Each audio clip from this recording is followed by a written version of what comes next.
Hey guys, I kind of messed up. I told you the wrong tool. You know, on these old, when you take the old sway bar end links off, I told you to use something like this.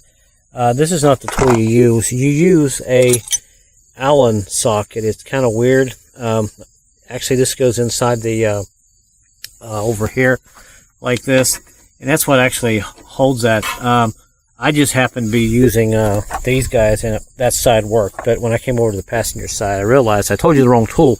And this bottom one, I have to actually put a pair of vice grips on it to get back in there to hold that, because there's not a lot of room.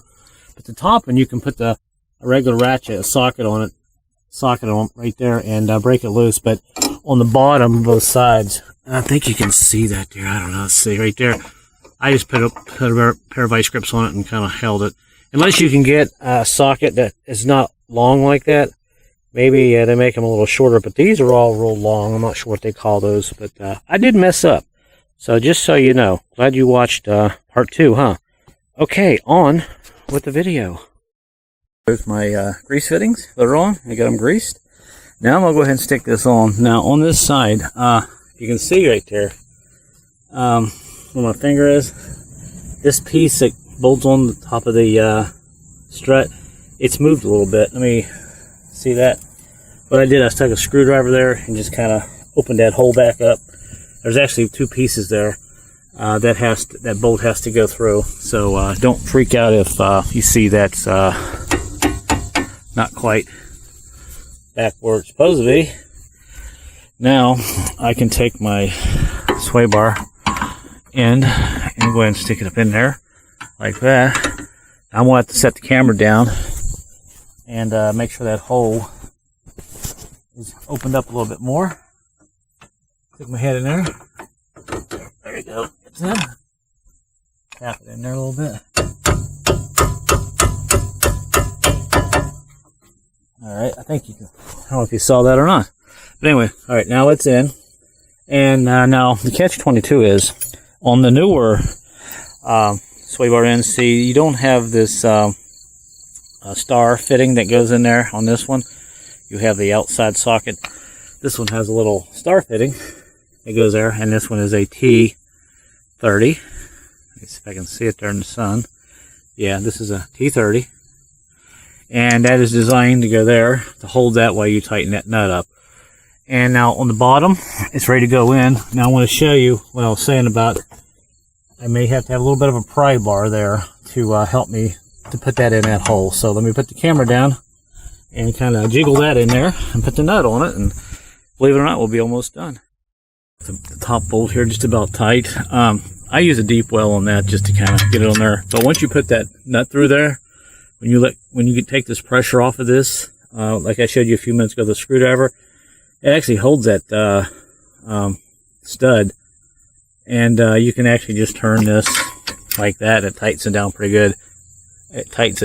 good. And don't forget, almost forgot to tell you, there's a washer that goes on the back side, right there where my finger is. Don't forget to put that on there, because that takes up the slack.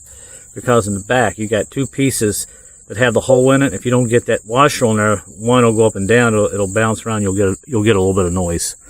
And the bottom, like I said a few minutes ago, I just went ahead and let's see what my screwdriver. I got a little pry bar, and you just gotta kind of push down that a little bit, and that'll force that up in there. I don't think I'm going to be able to do this. Let's see.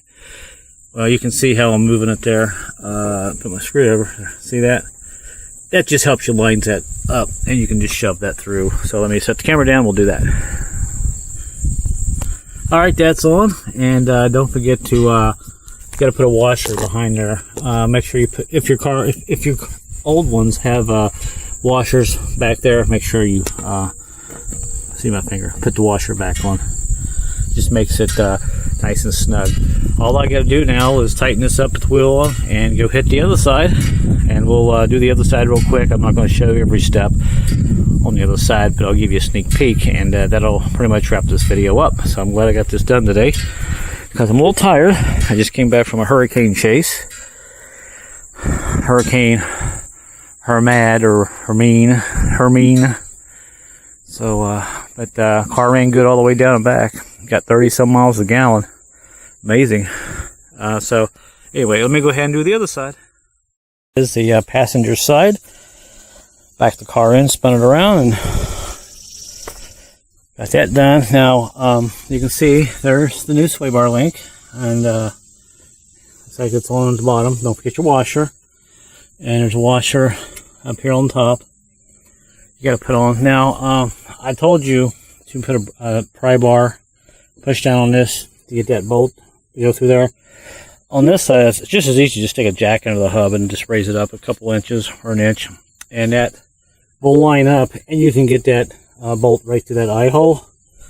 Then take the pressure off your jack, and that will put pressure on those bolts, and it will make it easier to snug and tighten those bolts down, especially on the top and down on the bottom. So all I got to do now is tighten it down, torque it down, and it's all done. So I hope this video will help you guys out. It looks like for the most part both sides were bad. I had no idea. This is the side I just took off, and that thing is just, I can move it up and down.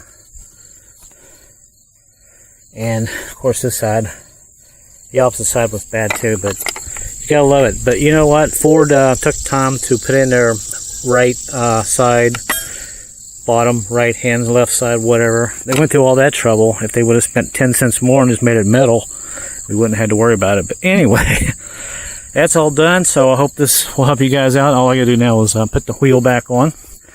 And of course I got the back wheel shocked on this side. And the hub looks good. Brakes look good. I didn't feel anything shaking. And I am done. So thanks for watching, and I hope this helps you guys out doing your Taurus's sway bar end links on the front. Pretty important. If they're rattling and you have the plastic ones and they've never been changed, more than likely that is your issue. But anyway, you know how to test them. I got another video on how I tested them and found out what my issue was, so you might want to look for that. Alright, thanks for watching on this beautiful September day. Hard to believe 2 months from now it's going to be cold and snowing out here. But that's weather for you. Alright, thanks a lot for watching, guys. If you have any questions, I'll try to answer them. Later.